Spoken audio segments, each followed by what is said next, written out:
चलिए आज एक कहानी पढ़ते हैं जिसका नाम है फल। कहानी के लेखक हैं अजीत मुरादाबादी। पुराने ज़माने की बात है। एक राजा अपनी प्रजा के दुख सुख का पता लगाने के लिए बस्ती की गश्त लगा रहा था। गश्त का मतलब आप समझते हैं, घूम रहा था, इधर उधर निगरानी कर रहा था। बस्ती में घूमने के बाद वह अपने मंत्री के साथ जंगल की ओर निकल गया। चलते चलते वह एक खेत में पहुंचा।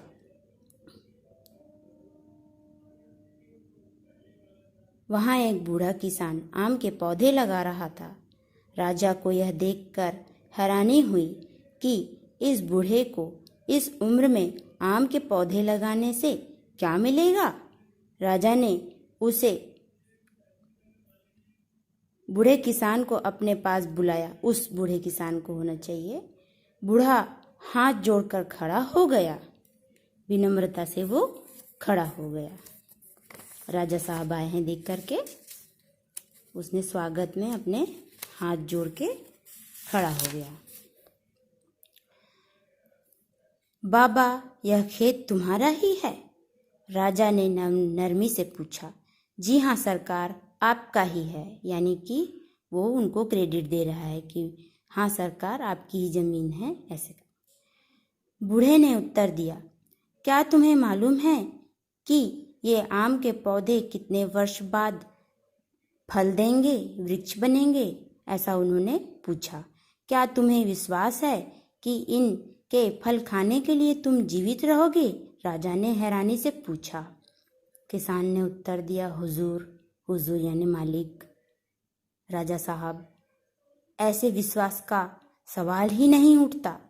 ऐसा विश्वास तो कोई युवक भी नहीं कर सकता। यानी कि युवक यानी कि कोई जवान व्यक्ति या बच्चा भी यह नहीं सोच सकता कि वो उस पौधे का फल खा पाएगा या नहीं।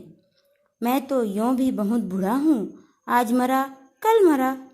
बूढ़े ने सच्ची बात कह दी। राजा ने मुस्कुराकर कहा, तो बाबा, फिर तुम आम के ये पौधे लगाने में पसीना क्यों बहा रहे हो? तुम्हें फल खाने का अवसर तो मिलेगा ही नहीं। बूढ़े ने झुककर जवाब दिया। अभी भी वो गुस्सा नहीं हो रहा है, विनम्र है इस वक्त भी वो, जो बुजुर्ग इंसान है। अन्नदाता, इसके फल मुझे तो नहीं मिलेंगे, परंतु लोग खाएंगे।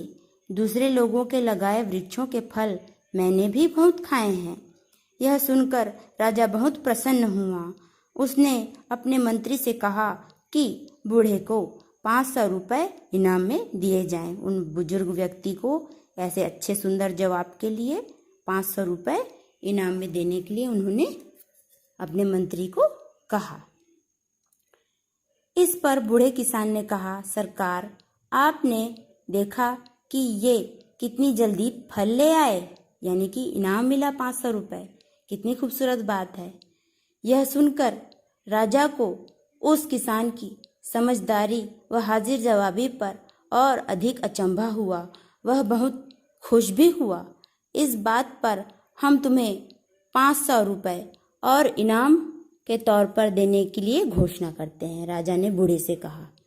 किसान ने फिर झुककर सादर कहा, सादर माने रिस्पेक्ट के साथ, आप फिर देख लीजिए, आम का पेड़ साल भर में एक बार फल देता है, मगर मेरे नन्हे पौधे ने तो 2 बार फल दे दिए। यानी कि 2 बार इनाम मिला 500 रुपये। वाह, कितनी खूबसूरत बात है ना? क्या इस सच्चाई से कोई इनकार कर सकता है? बिल्कुल नहीं। इतना कहकर राजा ने खुशी से बूढ़े को अपने गले से लगा लिया।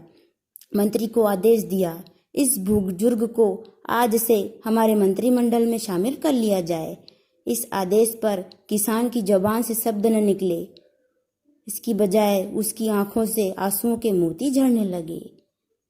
किसान नहीं रह गया, वो उसको मंत्री पद मिल गया। कितनी खूबसूरत बात है। निस्वार्थ भाव से वो सेवा कर रहा था और उसे उसका कितना खूबसूरत फल मिला। ऐसे अच्छे काम हमें भी करने चाहिए, है ना? थैंक यू, फिर मिलेंगे, बाय बाय।